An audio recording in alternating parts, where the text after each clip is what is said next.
আমরা আছি হোটেলের ভেতরে, হোটেল সানরাইজ, যেটা হচ্ছে তোমার মেন হোটেল এখানকার বলা হয়। তবে আমি আসার সময় পাশেই যে শেরপা চালেট হোটেলটা রয়েছে সেটার ইন্টেরিয়ার আর অ্যাকোমোডেশনটা একটু বেশি ভালো মনে হলো, কিন্তু এখানের ফেসিলিটি আর গাইড হচ্ছে মানে খুবই কোঅপারেটিভ, মানে হেল্পফুল। আসার সাথে সাথেই আমাদের সব লাগেজ টাগেজ নিয়ে আমাদেরকে ওপরে তুলে দিল আর সব কিছু বুঝিয়ে দিল। তো স্টাফ খুব ভালো এখানকার, নো ডাউট। আর রুম হচ্ছে, এই হচ্ছে আমাদের রুম, ঠিক আছে। এখানে হচ্ছে ডবল, এখানে একটা সিঙ্গেল, আমাদের তিনজনের রুম এটা। আর একটা ইলেকট্রিক বেড এখানে অ্যাড করা যায়, যেটার ভাড়া হচ্ছে 300 টাকা। আর নিচে দেখলাম গরম জল অলওয়েজ অ্যাভেলেবেল, 3 ধরনের জল রয়েছে নিচে, ফিল্টার ওয়াটার রয়েছে।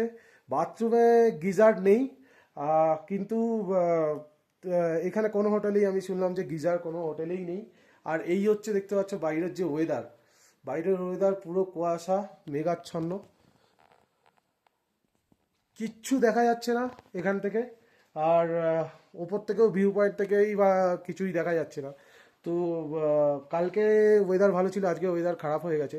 তবে সানরাইজ হোটেল আমাদের 1900 টাকা করে পার হেড নিয়েছে, ফুডিং অ্যান্ড লজিং। হোটেলের মোটামুটি ভালো, সার্ভিস ভালো, সব কিছু ভালো। আর এটার ওপর থেকে মানে ছাদ থেকে মেন সানরাইজ ভিউটা, 360 ভিউটা ভালো। শেরপা চালেরও হোটেলটাও আমি তোমাদেরকে একবার দেখিয়ে দেবো, ঠিক আছে। তো এটাই আমার ছিল সানরাইজ হোটেলের এক্সপিরিয়েন্স। এখান থেকে আমরা মোস্ট প্রবাবলি এখান থেকে একটু আল হেঁটে যাবো, কারণ বেশি দূর গেলে এখান থেকে ফালুটের ভিউ পাওয়া যাচ্ছে না। সুতরাং এখান থেকে আমরা আল হেঁটে যাব।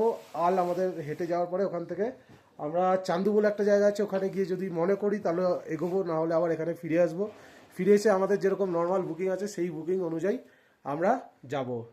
তো এই ছিল আমার এক্সপিরিয়েন্স। যদি তোমাদের ভিডিও ভালো লাগে তো আমাকে আরও ফলো করো, আরও ইনফরমেশনের জন্য লাইক অ্যান্ড সাবস্ক্রাইব অবশ্যই করবে। Thank you.